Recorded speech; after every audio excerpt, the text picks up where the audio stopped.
join me in welcoming Prime Minister of Canada, Mark Carney.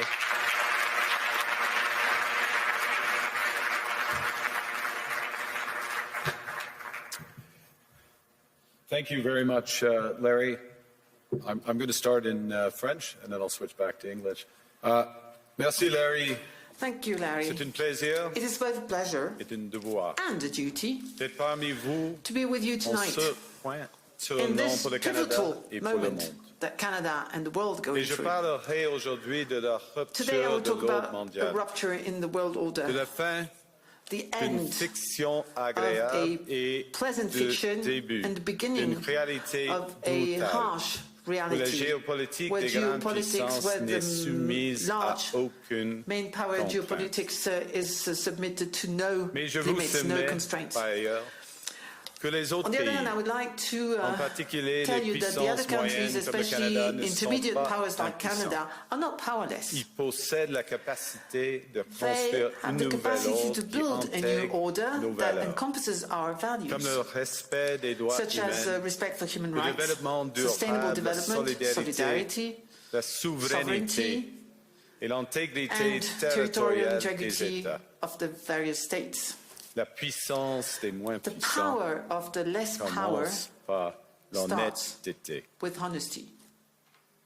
It seems that every day we're reminded that we live in an era of great power rivalry, that the rules-based order is fading, that the strong can do what they can and the weak must suffer what they must. And this aphorism of Thucydides is presented as inevitable, as the natural logic of international relations reasserting itself. And faced with this logic, there is a strong tendency for countries to go along to get along, to accommodate, to avoid trouble, to hope that compliance will buy safety. Well, it won't. So what are our options? In 1978, the Czech dissident Václav Havel, later president, wrote an essay called The Power of the Powerless. And in it, he asked a simple question: how did the communist system sustain itself? And his answer began with a greengrocer. Every morning, this shopkeeper places a sign in his window: "Workers of the world unite." He doesn't believe it. No one does. But he places the sign anyway to avoid trouble, to signal compliance, to get along. And because every shopkeeper on every street does the same, the system persists. Not through violence alone, but through the participation of ordinary people in rituals they privately know to be false. Havel called this living within a lie. The system's power comes not from its truth, but from everyone's willingness to perform as if it were true. And its fragility comes from the same source. When even one person stops performing, when the greengrocer removes his sign, the illusion begins to crack. Friends, it is time for companies and countries to take their signs down. For decades,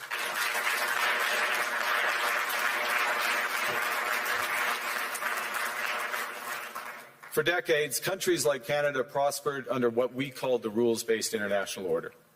We joined its institutions, we praised its principles, we benefited from its predictability. And because of that, we could pursue values-based foreign policies under its protection. We knew the story of the international rules-based order was partially false, that the strongest would exempt themselves when convenient, that trade rules were enforced asymmetrically. And we knew that international law applied with varying rigor depending on the identity of the accused or the victim. This fiction was useful, and American hegemony in particular helped provide public goods, open sea lanes, a stable financial system, collective security, and support for frameworks for resolving disputes. So we placed the sign in the window. We participated in the rituals, and we largely avoided calling out the gaps between rhetoric and reality. This bargain no longer works. Let me be direct. We are in the midst of a rupture, not a transition. Over the past 2 decades, a series of crises in finance, health, energy, and geopolitics have laid bare the risks of extreme global integration. But more recently, great powers have begun using economic integration as weapons. Tariffs as leverage, financial infrastructure as coercion, supply chains as vulnerabilities to be exploited. You cannot live within the lie of mutual benefit through integration when integration becomes the source of your subordination. The multilateral institutions on which the middle powers have relied, the WTO, the UN, the COP, the architecture, the very architecture of collective problem solving are under threat. And as a result, many countries are drawing the same conclusions, that they must develop greater strategic autonomy in energy, food, critical minerals, in finance and supply chains. And this impulse is understandable. A country that can't feed itself, fuel itself, or defend itself has few options. When the rules no longer protect you, you must protect yourself. But let's be clear-eyed about where this leads.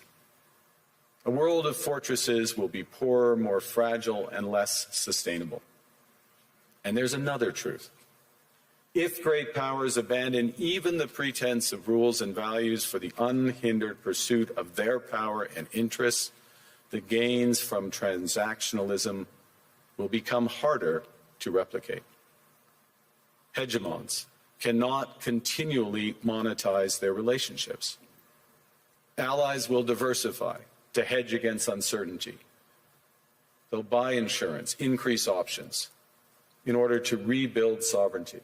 Sovereignty that was once grounded in rules but will increasingly be anchored in the ability to withstand pressure. This room knows this is classic risk management. Risk management comes at a price. But that cost of strategic autonomy, of sovereignty, can also be shared. Collective investments in resilience are cheaper than everyone building their own fortresses. Shared standards reduce fragmentations. Complementarities are positive sum. And the question for middle powers like Canada is not whether to adapt to the new reality. We must. The question is whether we adapt by simply building higher walls or whether we can do something more ambitious. Now, Canada was amongst the first to hear the wake-up call, leading us to fundamentally shift our strategic posture. Canadians know that our old, comfortable assumptions that our geography and alliance memberships automatically conferred prosperity and security, that assumption is no longer valid. And our new approach rests on what Alexander Stubb, the President of Finland, has termed value-based realism. Or to put another way, we aim to be both principled and pragmatic. Principled in our commitment to fundamental values, sovereignty, territorial integrity, the prohibition of the use of force except when consistent with the UN Charter, and respect for human rights. And pragmatic in recognizing that progress is often incremental, that interests diverge, that not every partner will share all of our values. So we're engaging broadly, strategically, with open eyes. We actively take on the world as it is, not wait around for a world we wish to be. We are calibrating our relationships so their depth reflects our values. And we're prioritizing broad engagement to maximize our influence, given the fluidity of the world at the moment, the risks that this poses, and the stakes for what comes next. And we are no longer just relying on the strength of our values, but also the value of our strength. We are building that strength at home. Since my government took office, we have cut taxes on incomes, on capital gains and business investment. We have removed all federal barriers to interprovincial trade. We are fast-tracking $1 trillion of investments in energy, AI, critical minerals, new trade corridors, and beyond. We're doubling our defense spending by the end of this decade, and we're doing so in ways that build our domestic industries. And we are rapidly diversifying abroad. We've agreed a comprehensive strategic partnership with the EU, including joining SAFE, the European Defence Procurement Arrangements. We have signed 12 other trade and security deals on 4 continents in 6 months. The past few days, we've concluded new strategic partnerships with China and Qatar. We're negotiating free trade pacts with India, ASEAN, Thailand, Philippines, and Mercosur. We're doing something else. To help solve global problems, we're pursuing variable geometry. In other words, different coalitions for different issues based on common values and interests. So on Ukraine, we're a core member of the Coalition of the Willing and one of the largest per capita contributors to its defense and security. On Arctic sovereignty, we stand firmly with Greenland and Denmark and fully support their unique right to determine Greenland's future.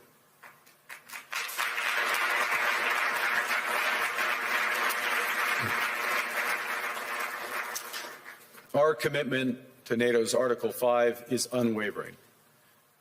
So we're working with our NATO allies, including the Nordic-Baltic 8, to further secure the alliance's northern and western flanks, including through Canada's unprecedented investments in over-the-horizon radar, in submarines, in aircraft, and boots on the ground, boots on the ice. Canada strongly opposes tariffs over Greenland and calls for focused talks to achieve our shared objectives of security and prosperity in the Arctic. On plurilateral trade, we're championing efforts to build a bridge between the Trans-Pacific Partnership and the European Union, which would create a new trading bloc of 1.5 billion people. On critical minerals, we're forming buyers' clubs anchored in the G7 so that the world can diversify away from concentrated supply. And on AI, we're cooperating with like-minded democracies to ensure that we won't ultimately be forced to choose between hegemons and hyperscalers. This is not naive multilateralism, nor is it relying on their institutions. It's building coalitions that work, issues by issue, with partners who share enough common ground to act together. In some cases, this will be the vast majority of nations. What it's doing is creating a dense web of connections across trade, investment, culture, on which we can draw for future challenges and opportunities. Argue the middle powers must act together because if we're not at the table, we're on the menu. But I'd also say that great powers can afford for now to go it alone. They have the market size, the military capacity, and the leverage to dictate terms. Middle powers do not. But when we only negotiate bilaterally with a hegemon, we negotiate from weakness. We accept what's offered. We compete with each other to be the most accommodating. This is not sovereignty. It's the performance of sovereignty while accepting subordination. In a world of great power rivalry, the countries in between have a choice: compete with each other for favor or to combine to create a third path with impact. We shouldn't allow the rise of hard power to blind us to the fact that the power of legitimacy, integrity, and rules will remain strong if we choose to wield them together. Which brings me back to Havel. What does it mean for middle powers to live the truth? Well, first, it means naming reality. Stop invoking rules-based international order as though it still functions as advertised. Call it what it is: a system of intensifying great power rivalry where the most powerful pursue their interests using economic integration as coercion. It means acting consistently, applying the same standards to allies and rivals. When middle powers criticize economic intimidation from one direction but stay silent when it comes from another, we are keeping the sign in the window. It means building what we claim to believe in. Rather than waiting for the old order to be restored, it means creating institutions and agreements that function as described. And it means reducing the leverage that enables coercion. That's building a strong domestic economy. It should be every government's immediate priority. And diversification internationally is not just economic prudence, it's a material foundation for honest foreign policy, because countries earn the right to principled stands by reducing their vulnerability to retaliation. So Canada. Canada has what the world wants. We are an energy superpower. We hold vast reserves of critical minerals. We have the most educated population in the world. Our pension funds are amongst the world's largest and most sophisticated investors. In other words, we have capital, talent. We also have a government with immense fiscal capacity to act decisively. And we have the values to which many others aspire. Canada is a pluralistic society that works. Our public square is loud, diverse, and free. Canadians remain committed to sustainability. We are a stable and reliable partner in a world that is anything but. A partner that builds and values relationships for the long term. And we have something else. We have a recognition of what's happening and a determination to act accordingly. We understand that this rupture calls for more than adaptation. It calls for honesty about the world as it is. We are taking the sign out of the window. We know the old order is not coming back. We shouldn't mourn it. Nostalgia is not a strategy.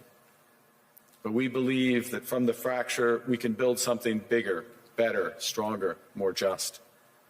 This is the task of the middle powers. The countries that have the most to lose from a world of fortresses and the most to gain from genuine cooperation. The powerful have their power. But we have something too.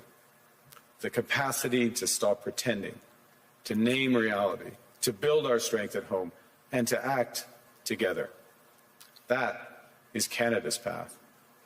We choose it openly and confidently, and it is a path wide open to any country willing to take it with us. Thank you very much.